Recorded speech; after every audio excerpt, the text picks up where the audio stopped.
Вітаю, дорогие сябры! У сённяшнім выпуску мы з вами працягнем тэму запазычання ў старабеларускай мове і паговорым пра грэцызмы.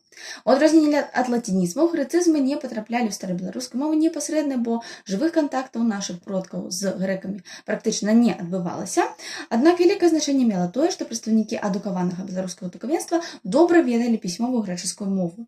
Грэчаскую мову вывучалі ў праваслаўна-брацкіх школах 16-17 стагоддзяў, і добра ведаць грэчаскую мову лічылася абавязкам прадстаўнікоў духавенства і ўлады праваслаўнага веравызнання. Уласна, гэтыя людзі і прыўносілі грэцызмы ў старабеларускай тэксты, таксама перакладалі навуковую і рэлігійную літаратуру з грэчаскай мовы, да прыкладу Евангелие вучительное 1616 года і беседы Макарыя 1627 года і іншае. Своеасаблівай модай зрабілася ў тыя часы ўжыванне грэцызму ў назвах твораў. Давайте пералічым некаторыя з іх. Катехизис альбо вызнание веры, диоптра альбо зерцало, история альбо правдивое описание, лексикон сиречь, словесник, апокрисис альбо отповедь, гармония альбо согласие веры.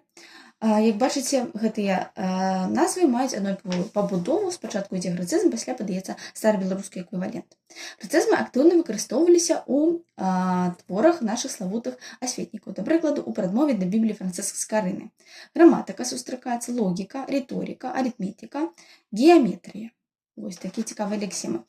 Па лексіка-тэматычнай характарыстыцы грэцызмы старабеларускай мовы можна падзяліць на некалькі груп. Некаторыя з гэтых словаў захаваліся і функцыянуюць у сучаснай беларускай мове, некаторыя змянілі свой выгляд фанетычны, некаторыя ўвогуле зніклі. Давайте пералічым. Тэрміналогія розных навук, акадэмія, алегорія, гімнасія, фантазія, хаос, характер, перыяд, парадокс, муза, містэрія. Лингвістычныя тэрміны, алфабет, апограф, бібліятэка, дыялект, этимон, лексікон, лексіс, артаграфія, параграф, медыцынская тэрміналогія, апаплексія, меланхолія, паралітик, падакра. З'явы рэалій жыцця народу паўднёвай Европы, Блізкага ўсходу, старажытнай Грэцыі. Ареапаг, зефір, апідром, легенон, лабіринт, парфіра, талант. Назвы экзатычных жывёл і раслін. Базілікс, гідра, іпатам, абеліон і іншыя. Назвы каштоўных каменю, аметіст, тапазіон. Вось. Некаторыя словы вельмі мелі пакручасты лёс. Да прыкладу, яны патраплялі спачатку ў адным выглядзе з грэчаскай мовы, пасля ў іншым, бо патраплялі іншымі шляхамі праз іншыя мовы. Да прыкладу, вось такі лёс мела слова адамант грэчаскае. Так яно патрапіла яшчэ ў старажытна-рускую мову ў 11 стагоддзі, пасля са старажытнай рускай мовы ў старабеларускую мову адамант. Вось, але паралельна гэтае слова адамант было запазычана лацінскай мовы з грэчаскай як дыямантум. Пасля яно патрапіла ў польскую мову як дыямент. Вось гэтае дыямент патрапіла ў старабеларускую мову ўжо ў другой палове 16 стагоддзя, пачало выцісняць адамант.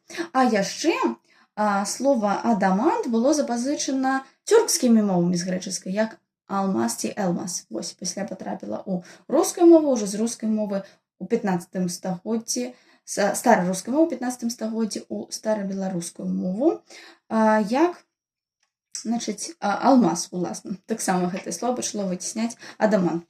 Канкуравалі тры варыянты: адамант, дыямент і алмаз. Вось, такі цікавы лёс. Сябры, я спадзяюся, вам падабаецца контент такога тыпу, і мы з вамі працягнем гаворку пра запазычанне ў старабеларускай мове ў наступным відэа. Калі ласка, не забывайце падпісвацца.